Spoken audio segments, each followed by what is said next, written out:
78. Confiscation. Chalcedon Report Number 7, April 1st, 1966. It is important for us to face up to the growing problem of confiscation, since it is an ever-threatening fact on the modern scene.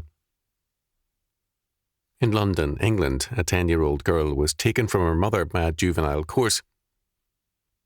According to the Santa Barbara News Press, March 4th, 1966. The child's only offence is to wipe her knife and fork with a table napkin before meals. Because the girl persisted and the headmaster barred her from the school canteen, the mother refused to send her to school. The child was then taken at once from the mother. Whether the child or mother were right or wrong is irrelevant. The central issue is the destruction of a family by the state. The normal procedure in such cases has been a small fine. In this case, the state asserted its power to declare implicitly that any resistance to its will constitutes delinquency, and therefore the home must be broken. The state thus becomes the, quote, true, end quote, parent of the child. The authority of the family is abolished by the authority of the state. Another case, as a Los Angeles Times editorial for Wednesday morning, March 9th, 1966, noted, last July, the Department of Interior announced plans to offer recordable contracts to Imperial Valley farmers served by the All-American Canal, under which they would be required to dispose of holdings in excess of 160 acres. Now the department has asked the Department of Justice to file court action to enforce that limitation. This is the most recent development in a federal program which began in 1902. Its legal history is a tangled one. Even in terms of its own laws, the federal action is illegal. The purpose of this action is, in effect, agrarian reform, the socialistic confiscation of private lands. Supposedly, the action is to favour small holdings, but no small farm is secure if the federal power to confiscate is admitted. If this step is morally valid, then the federal government also has a right to declare that a house with more than 3 bedrooms or more than 6 rooms cannot receive power until it is, quote, shared, end quote, with someone else. The principle is exactly the same. It is theft by socialistic confiscation. The fact that the, quote, law, end quote, is used to steal only makes the act more immoral.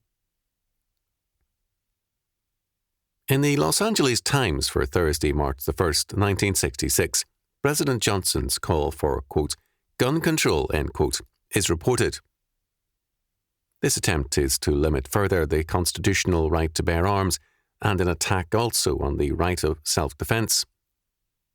It is a step towards confiscation of rights as well as of arms.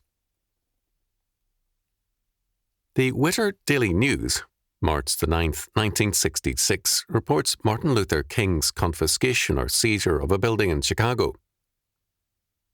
Assuming that the 81-year-old landlord, John B. Bender, who has been legally served notice to correct 23 building code violations, was in the wrong, King's Act is still immoral. To seize a building and collect its rents is theft. What would happen if a John Birch Society leader tried to do the same? Would he be free to continue lecturing and granting interviews?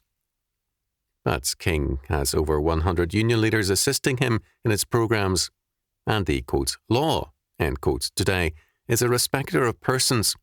It discriminates against property and property owners. The Santa Ana Register, January the 22nd, 1966, notes, the federal government has used $188,000 of the taxpayers' money to set up a subsidized newspaper in Willow Run, Michigan, which, in the subsidized newspaper's own words, was to provide honest and true reporting which the government feels of interest. Other plans have been announced for a federal government press. Public funds are thus being used to further statist control of communications. Freedom of the press is thus being destroyed. Taxation is increasingly becoming confiscation. Many people who own their homes are paying what almost amounts to a rental fee in taxes, and the end is not yet near. Confiscation, in a variety of other ways, is a political and economic fact or threat.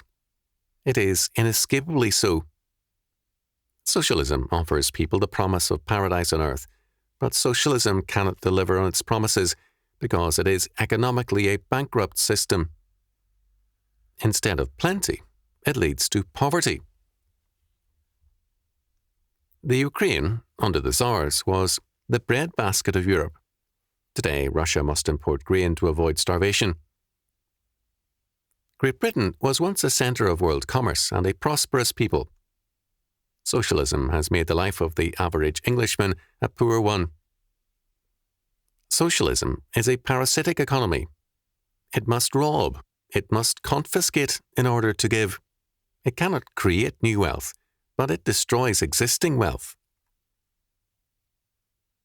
As a result, socialism steadily begins to founder and falter and move towards total collapse. When this happens, socialism is faced with a choice. Who shall survive, the people or the state? Socialism claims to seek the people's welfare, but faced with the question of survival, it sacrifices the people. For example, inflation develops and the state has a decision: sacrifice socialism and its money management, or sacrifice the people. Stop deficit spending or control private spending by inflation, taxation and regulation. The socialist choice has always been to sacrifice the people. But no sacrifice helps to prop up socialism more than briefly. More sacrifices are needed. Instead of admitting a gross error and going out of business, socialism puts the citizens out of business.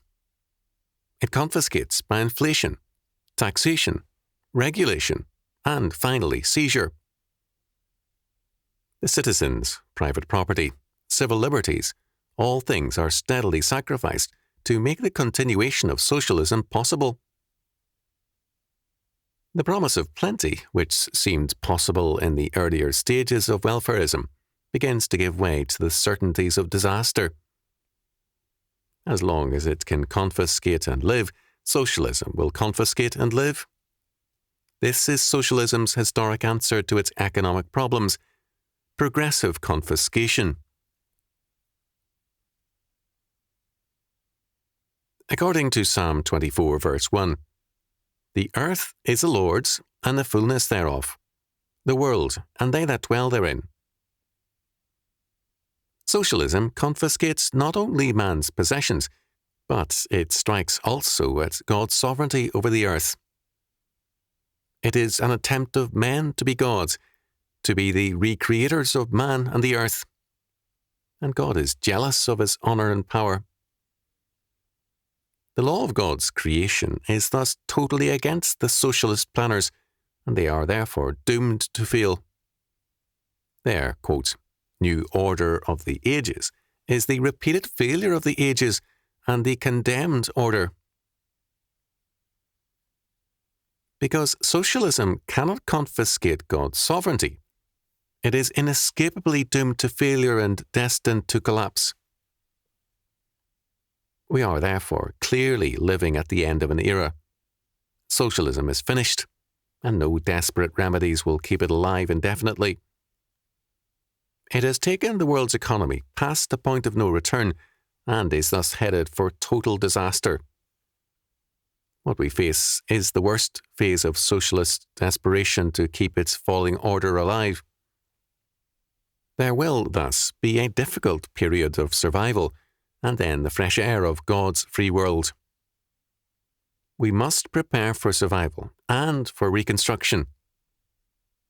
Important to such a preparation is a sound Christian faith, a trust in His grace and mercy and His providential care, a use of godly wisdom and common sense, and the confidence that, although the times are difficult, we are on God's side, the winning side.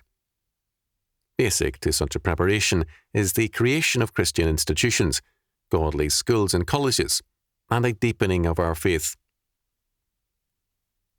The socialistic revolutionaries of today shout, "We shall overcome." But God, according to David, laughs and has them in derision, for the victory is God's. Psalm 2. Martin Luther commented on Psalm 2. What a great measure of faith is necessary in order truly to believe this word. For who could have imagined that God laughed as Christ was suffering and the Jews exulting? So, too, when we are oppressed, how often do we still believe that those who oppose us are being derided by God, especially since it seems as if we were being oppressed and trodden underfoot, both by God and men? We should fortify our hearts and look toward the invisible things and into the depths of the Word. I also shall laugh with my God.